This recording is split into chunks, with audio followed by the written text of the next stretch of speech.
number one problem for athletes is anxiety about an upcoming game or competition. So it's not the event itself that is necessarily anxiety provoking, it's your reaction to it. And by the way, it's very normal, even the best get very nervous before competition. So let's take care of it. The best thing you can do is lean into it. Not put it out of your mind, not just think positively, but do something about it. Here's what I suggest. Take out a piece of paper, write down everything that you think could go wrong at your upcoming game or competition. And I mean everything.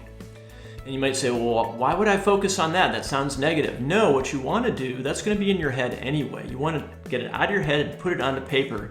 And then next to everything you think that might go wrong, rate the likelihood of that going wrong on a scale of 1 to 10, with 10 being highest.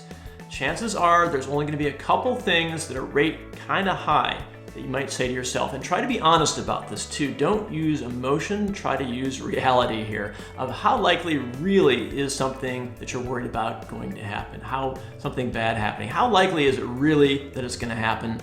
Rate that honestly. Pick maybe the 1 or 2 top things and look at it and go, what can I control here? What can I take action on to make sure to reduce the likelihood of this bad thing happening? You're not going to reduce it completely, but you want to take some sort of positive action and reduce the likelihood of that bad thing happening. So talk to a coach, talk to a teammate, figure it out before your competition. Don't ignore it. Don't just think it's going to go away. The next thing you can do on the same sheet of paper or another piece of paper is write down everything that you think might go right at your game or competition. And again, be very honest about it. Try not to use emotion, but look at your past track record. Look at your capabilities, your potential. Write down everything that could possibly go right. And again, rate it on a scale of 1 to 10, 10 being highest. Now, pick the lowest ranking things here and maybe take some action there to bump up the likelihood of those things happening. If it's a high likelihood of your desired outcome to come true, then you're pretty much set. Maybe there's a couple little things you can do there, but not much. That's great. If you're ranking lower, take some action. Again, talk to a coach, talk to teammates, do a little extra training, maybe a little extra rest, whatever it might be. The point here is to get all of these concerns out of your head and onto paper. You're gonna look at them much more clearly, without emotion, without worry, able to be much more rational about it. And then this is the key here, is you're going to rank them of actually occurring, right? And the things that you need to take action on, you're going to write down some actions to take. So it goes from in your head worry swirling around to on paper to analyzing to taking some actual action. You do this before your next competition and you're going to come into it feeling much more confident, much more calm, knowing that you've done pretty much everything that you can possibly do. If you have a great outcome in that event or that competition, fantastic. If you don't, at least you knew that you proactively took care of things before that event. Hope this helps you for reducing anxiety, something that all athletes have to deal with. The best way to deal with it is to lean in.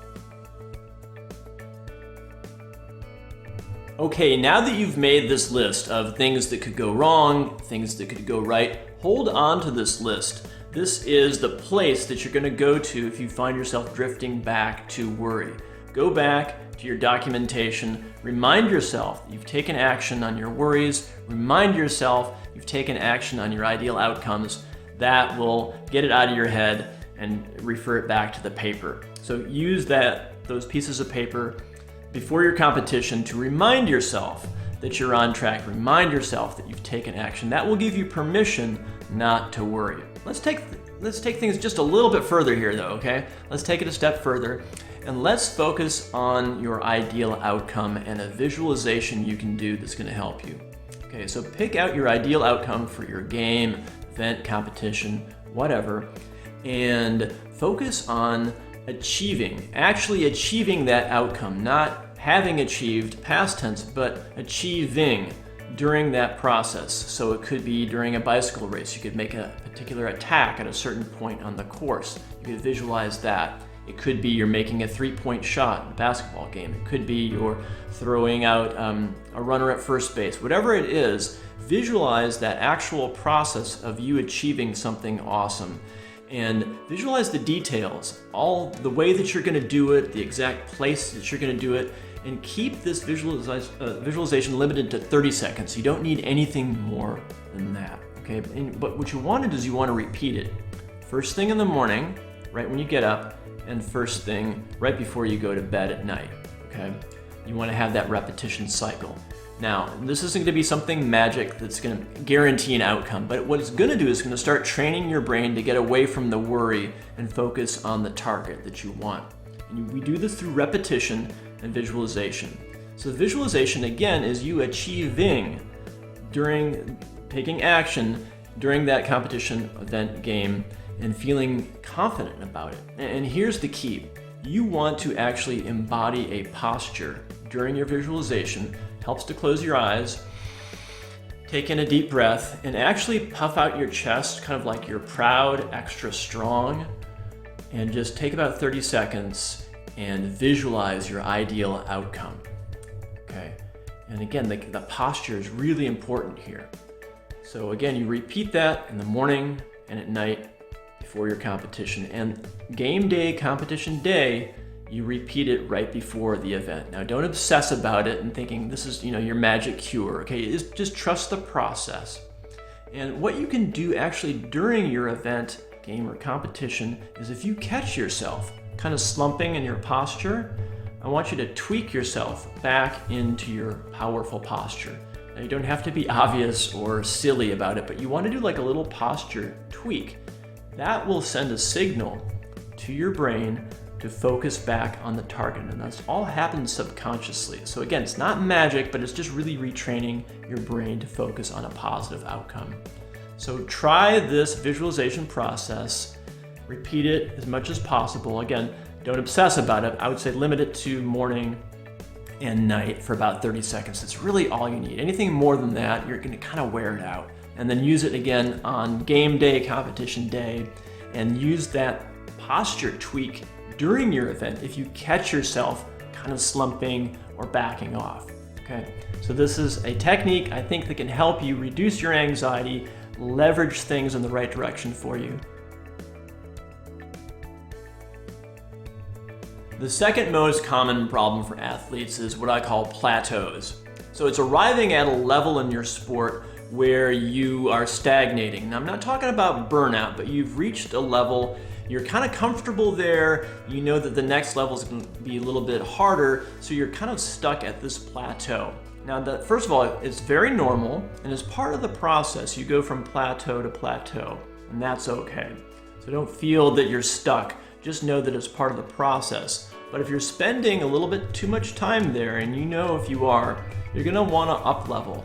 And the way you do it is by diving in, by shocking the system, by doing something audacious. That's the way you do it. You just have to totally dive into that cold water and make it happen.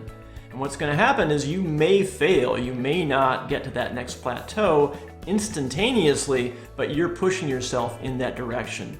You are setting the tone, you're setting the target higher, and you're taking some action, and you're just going for it. So depending on your sport, it could be you need to talk to your teammates or your coach and say, hey, put me in the game in that, that clutch moment, and feel free to take me out if I'm not looking good. But point is, you want to just really ask for more, push for more, really try to achieve more. If you're doing individual racing, you may want to enter an event that you don't think that you can handle, that's really kind of out of your league, and just go anyway. And what's going to happen is you're going to get your ass kicked or whatever, it doesn't matter, but you are just really pushing, swinging for the fences, and that's how you're going to start up-leveling, is you're going to start telling yourself that, look, I belong at these bigger events, I belong at this next plateau. And you have to really force yourself to do it, because a plateau is comfortable, right? You got to push yourself out of your comfort zone, as they say, so you need to do that. So again, depending on your sport, maybe announce your goal to your teammates or your coach, get some buy-in there, and just tell them what your plan is. Write down a goal for yourself too, that's telling yourself that you want to go farther. Again, entering that bigger competition so that'll force yourself to up level. Okay, so plateaus, you can get beyond them. There's always a next level up. Push yourself higher, push yourself as far as you can, and it's gonna have an effect immediately on your mindset and your performance. And you might get your butt kicked, but that's okay. You are pushing for the next level. Life balance just simply means that all the domains, aspects of your life are in control. There's no drama, there's no crisis about to erupt. You're in control, essentially, of all the different parts of your life. So I have an exercise for you that's going to help you.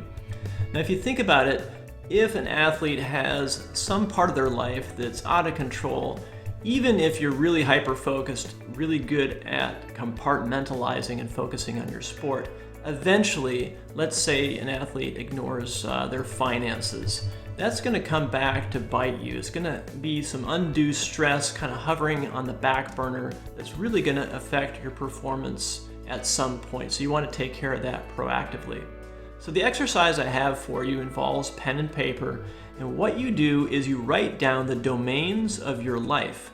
Now, a domain is just a separate aspect of your life that you can break down into compartments.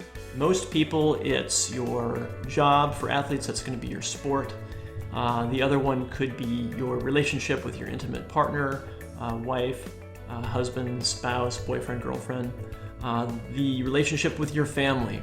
It could also be that you have a special project, a side business going on. Maybe your finances is another domain. Essentially, you break down your life into domains that are separate from one another, that you spend time on focusing on most. Okay. For most people, it's about 5, 6, 7, something like that. Write all of those down. And then the next thing you want to do is rate the health of that domain. So that means that maybe if you're an athlete, and this is a typical problem, athletes may not be managing their finances well. Maybe they're a professional athlete and they're making a great salary, but they're not investing their money. So if that's the case, you would rate the domain of finances kind of on the lower end, maybe a 4 or a 5.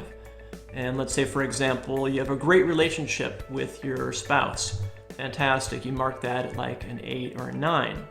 And you go down the list of these domains and you rate the health. Now, typically, there's going to be a couple domains that are scoring on the low end, maybe a 3 or a 4, and a couple that are scoring on the high end, 8, 9, something like that. Give yourself congratulations for scoring high in several of those domains. And the domains where you're scoring low on, that means the overall health is on the low side. And you want to proactively take some action and make those healthier. So there's something that needs to be taken care of.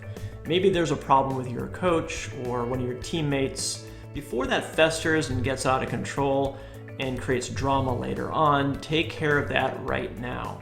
Take care of that and bump up the health of that domain. So this is just an assessment that you do. Go through this list. The ones that score low, take action on, take care of it ahead of time. And the ones that are scoring high, great, nothing to worry about there. This is how you can maintain life balance. And if you maintain this balance, you're going to be going into your competitions with peace of mind, knowing that your life is essentially in control. There's no crisis brewing in the background that's going to come and haunt you mid-season when you really need to be focusing on your sport. Okay, so I hope this exercise helps. I would say do this assessment on a regular basis, every couple of months, and just be honest about it, and it'll cue you into the areas that you need to lean into and problem solve so that you can have consistent athletic performance. Okay? Thanks for watching. Hope this helps. Take care.